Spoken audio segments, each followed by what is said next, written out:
Dr. Yael Osman did not look like the woman who was about to change the course of two civilizations.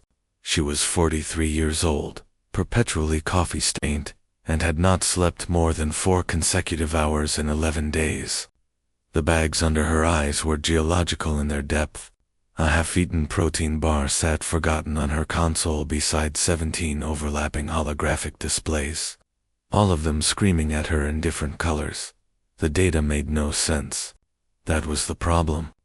Data that made no sense was supposed to be a calibration error, a sensor glitch, cosmic background noise misinterpreted by tired software. It was not supposed to be a second signal, identical in modulation frequency and information density to the first, originating from a point source, 4.2 light-years from the first, which itself had taken humanity 11 years and 3 separate Nobel Prizes to even partially decode.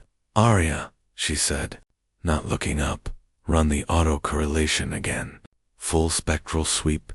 Compare against the original Kepler 7b signal, the station's AI Adaptive Research Intelligence Array."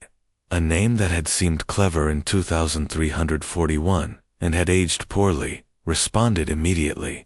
"Dr. Osman, the autocorrelation has been run 6 times in the last 4 hours. The result is the same.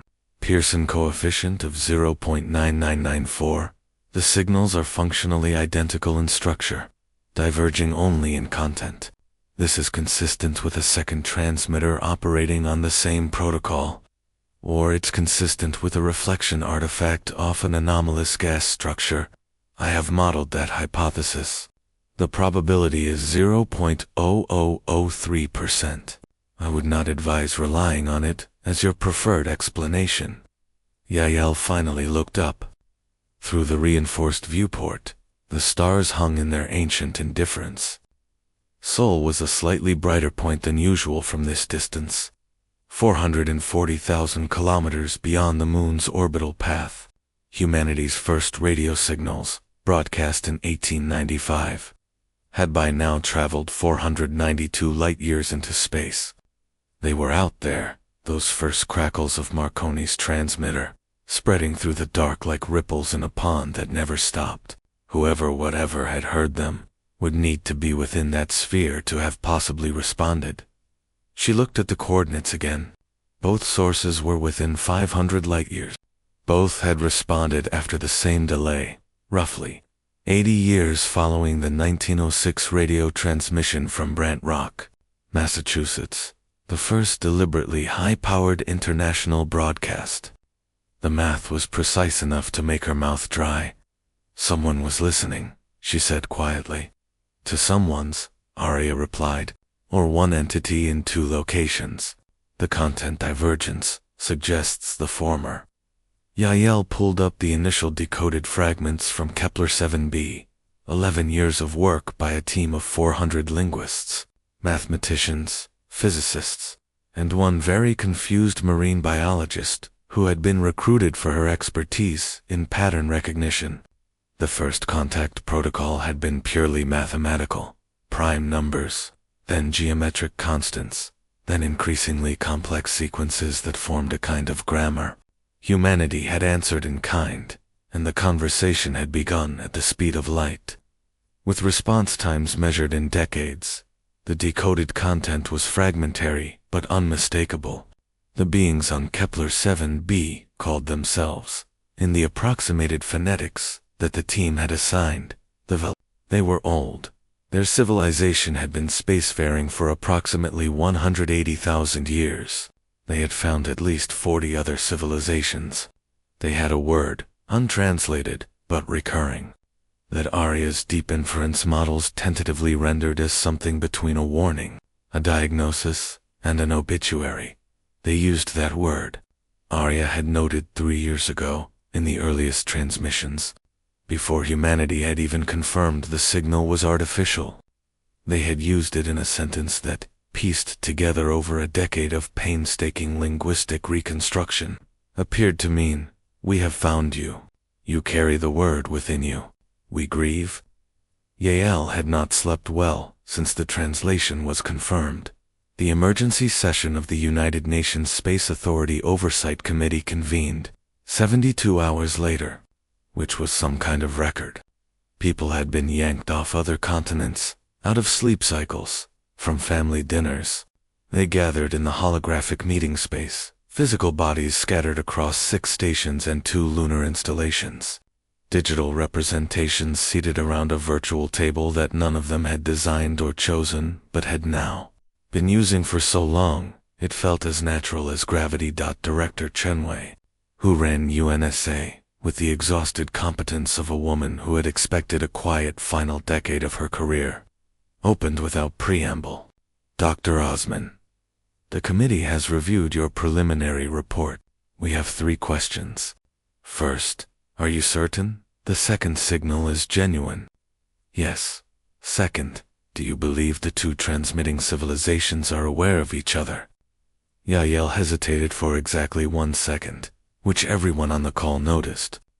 The content divergence in their signals suggests independent development of the same base protocol. They may have independently arrived at it, or they may both be responding to the same original broadcast, the Velhari. Transmissions from Kepler 7b that predate human radio by approximately 60,000 years. We know those transmissions exist. We've intercepted fragments. It's possible both civilizations received them and used them as a template. And the third question, Director Chen said, and now her voice carried something that Yale recognized as carefully controlled fear. This word, the one the Velhari used, that your team has been working on. What does it mean? The silence lasted 4 seconds. On a call with 14 people, that was a very long silence. Our best current translation, Yael said, is the young ones who build fire and cannot stop.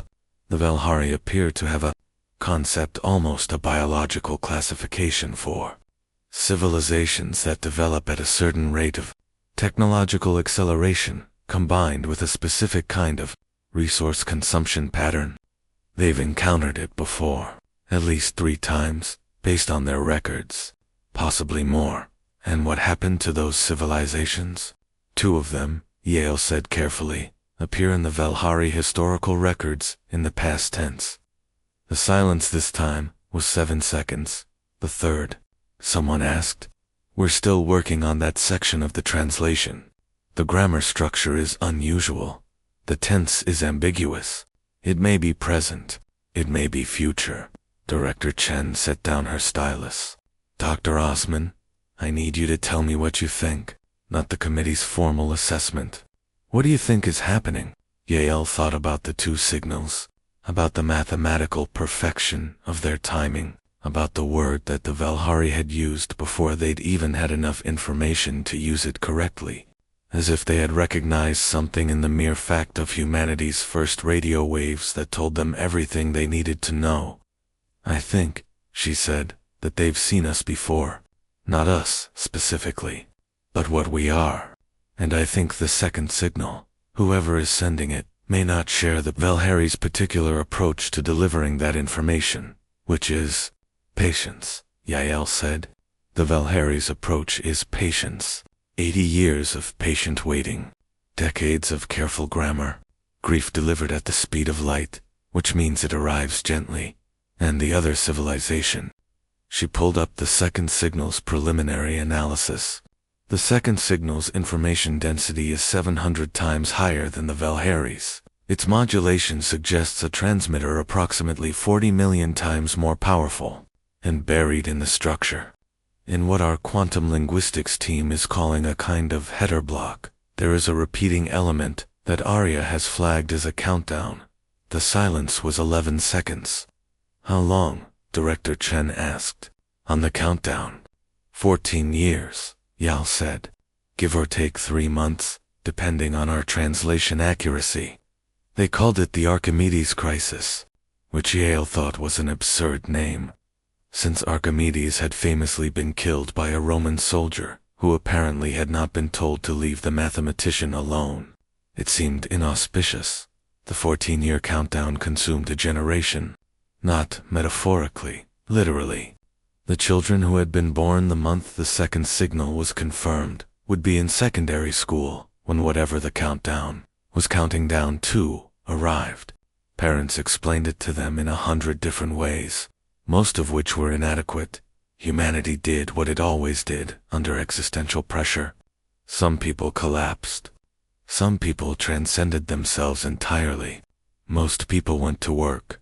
The physics team, led by a rotating cast of the planet's most brilliant minds, tore apart the second signal, looking for anything that could be interpreted as an explanation, a demand, or instructions. They found a physics primer, not quite as basic as the one the Velhari had sent. More like a graduate-level textbook dropped in a first-year classroom. It described principles of space-time manipulation that humanity's theoretical physicists recognized as plausible extensions of general relativity, which meant they could mostly understand the equations while having absolutely no idea how to build the technologies they implied. The engineering teams, less concerned with elegance, started building anyway. If you understood the principle, even imperfectly, you began. Humanity had always been better at engineering than physics. The Wright brothers had not fully understood aerodynamics, but they had flown. The team that developed penicillin had not fully understood its mechanism.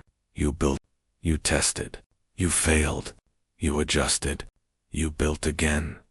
The project was called, with a kind of blunt defiance that Yale found both